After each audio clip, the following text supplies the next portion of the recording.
Hello student, welcome to my YouTube channel.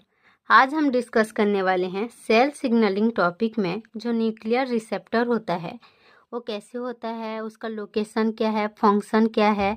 तो अच्छे से समझने के लिए हमारे पूरे वीडियो को देखिए, एंड तक बने रहिए हमारे वीडियो के, और हमारे चैनल को लाइक, सब्सक्राइब और शेयर करना ना भूलें।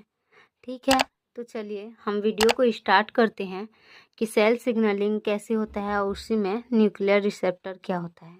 ठीक है, ये देखिए सेल सिग्नलिंग हम डिस्कस करते हैं। तो सेल सिग्नलिंग में जैसे कि ये कोई सेल है, कोई भी सेल है, सेल सेल को जो है सिग्नल पहुंचाया जाता है।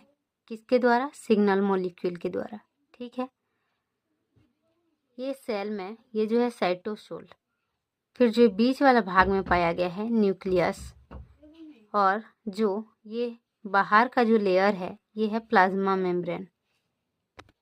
तो चलिए, ये cell signaling, all cell receive and response to signal from their surrounding, अर्थात क्या है, सभी सेल सिग्नल को रिसीव करते हैं और सराउंडिंग को रिस्पॉन्स करता है। जो सिग्नल मॉलिक्यूल होता है ना, सिग्नल मॉलिक्यूल की जो एक वैरायटी होती है जो एक सेल की सरफेस पर स्रावित या व्यक्त होती है और एक सेल द्वारा व्यक्त रिसेप्टर से बाइंड हो जाती है। वे कई व्यक्तियों की सेल के कार्यों को एकत्रित और समन्वयित करके बनाते हैं जो ऑर्गेनिज्म को बनाते हैं। इतना क्लियर है? फिर यह cell specific extracellular signal molecule पर प्रतिक्रिया करने के लिए एक प्रोग्राम होता है। एक्स्ट्रा सेलुलर सिग्नल में आमतौर पर निम्नलिखित चरण शामिल हैं, जैसे कि इसका बहुत सारे पार्ट हैं जिसको हम अच्छे से समझेंगे। पहला जो है, सिग्नलिंग सेल द्वारा सिग्नलिंग मॉलिक्यूल का सिंथेसिस और रिलीज होता है। ठीक है। दूसरा, टारगेट सेल तक सिग्नल का ट्रांसपोर्ट होता है। जो टारगेट सेल होता है उस तक सिग्नल को पहुंचाया जाता है या ट्रांसपोर्ट किया जाता है। और तीसरा जो है, एक विशिष्ट रिसेप्टर द्वारा सिग्नल को बांधना जो इसके एक्टिवेशन की ओर ले जाता है और सिग्नल ट्रांसडक्शन पाथवे की शुरुआत होती है।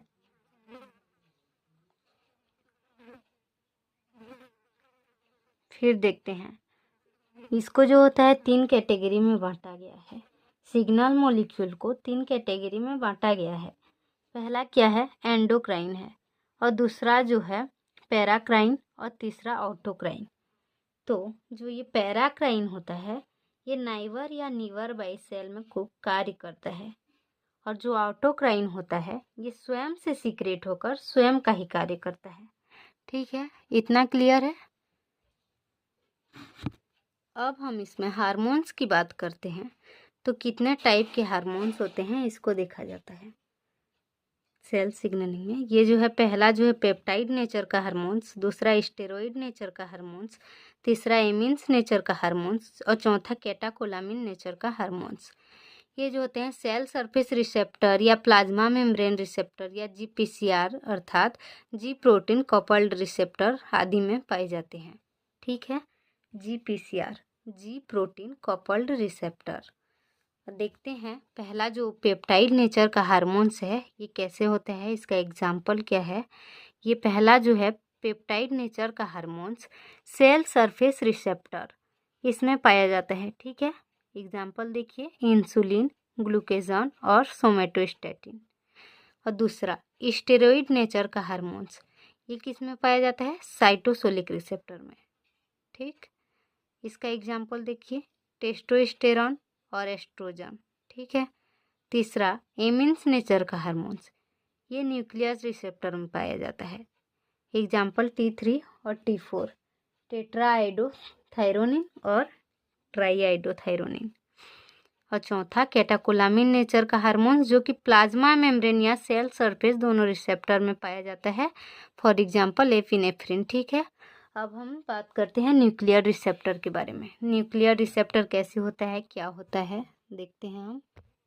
तो चलिए हम स्टार्ट करते हैं। ये न्यूक्लियर रिसेप्टर, न्यूक्लियर रिसेप्टर में थायराइड हार्मोन्स होता है। ये T3 और T4 टेट्राएडो थायरोक्सिन और ये जो होता है T4 ये एमिन्स नेचर के होते हैं जो कि डायरेक्टली प्लाज्मा मेम्ब्रेन से रिफ्यूज होते हुए न्यूक्लियस में आते हैं। तो देखते हैं, इसमें न्यूक्लियस पे जाके रिसेप्टर बाइंड होता है और gene regulation biological transport produce करता है। इसे इंट्रासेलुलर रिसेप्टर भी कहते हैं क्योंकि यह साइटोप्लाज्म के अंदर देखने को मिलता है। बट इसकी लोकेशन की बात करें तो यह जो होता है न्यूक्लियस के अंदर ही पाया जाता है और साथ ही साथ प्लाज्मा मेम्ब्रेन और जो साइटोसोल रिसेप्टर होता है, ये प्लाज्मा मेम्ब्रेन, साइटोसोल और न्यूक्लियस के अंदर पाया जाता है। इसका फंक्शन जो होता है जीन एक्सप्रेशन होता है, मतलब कि ये जो जीन एक्सप्रेशन का काम करता है और जो प्रोटीन सिंथेसिस भी करता है। ठीक है, तो चलिए हम वीडियो को स्टार्ट करते हैं, देखते हैं न्यूक्लियर रिसेप्टर कैसे कैसे होता है। ये तो हम बेसिक की बात कर रहे थे।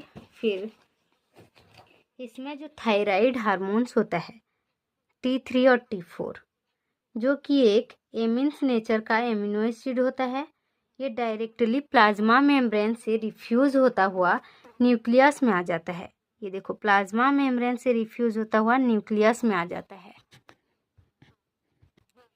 और यह न्यूक्लियस के अंदर न्यूक्लियर रिसेप्टर और थायराइड हार्मोन्स पाया जाता है। यहाँ पर HDAT जो होता है ये कोरिप्रेटर होता है जो कि काम को जो है बंद करने का या रोकने का काम करता है। तो कोरिप्रेटर अटैच्ड होता है और थायराइड हार्मोन के साथ, जिसे हम हिस्टोन डाई एसिटाइलेज कहते हैं, ये HDAT हिस्टोन डाई एसिटाइलेज कहते हैं। तो ये हिस्टोन डाई एसिटाइलेज एक कोरिप्रेटर है जो थायराइड हार्मोन रिसेप्टर को ब्लॉक करके रखता है, जिसके कारण ट्रांसक्रिप्शन रिप्रेस रहता है। ठीक है, जैसे ही एक हार्मोन न्यूक्लियर के अंदर एंटर करता है तो ये कोरिप्रेटर जो हट जाता है, ये देखो हट गया है HDAT हिस्टोन डाई एसिटाइलेज, और उसके जगह कोएक्टिवेटर आ जाता है। ये है कोएक्टिवेटर HAT हिस्टोन एसिटाइलेज। ठीक है, और ये हार्मोन अपने लाइकेन के साथ बाइंड करता है और फिर एक कोएक्टिवेटर आ जाता है। ये कोएक्टिवेटर आ जाता है HAT जो होता है। और फिर देखते हैं, ये कोएक्टिवेटर आने के बाद जो HAT हिस्टोन डाई एसिटाइलेज होता है, इसके बाद ट्रांसक्रिप्शन होता है। यहाँ पे ट्रांसक्रिप्शन हुआ है, इस सब में क्या होगा, DNA होता है, डबल स्टैंडर्ड DNA, जिसको हम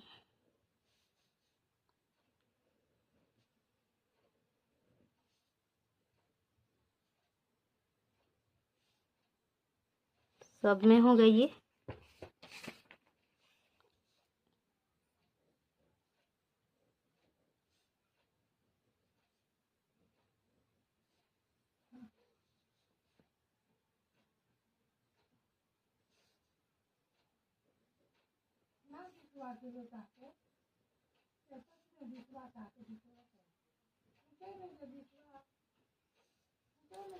ठीक है, फिर देखते हैं हम उसके बाद क्या होता है। ट्रांसक्रिप्शन जो होता है, जैसे ही ट्रांसक्रिप्शन से mRNA बनता है, आपको तो ये पता भी है, और mRNA ट्रांसपोर्ट होकर साइटोसोल में आ जाते हैं और प्रोटीन बनाते हैं। ये है, देखिए इफेक्ट क्या है।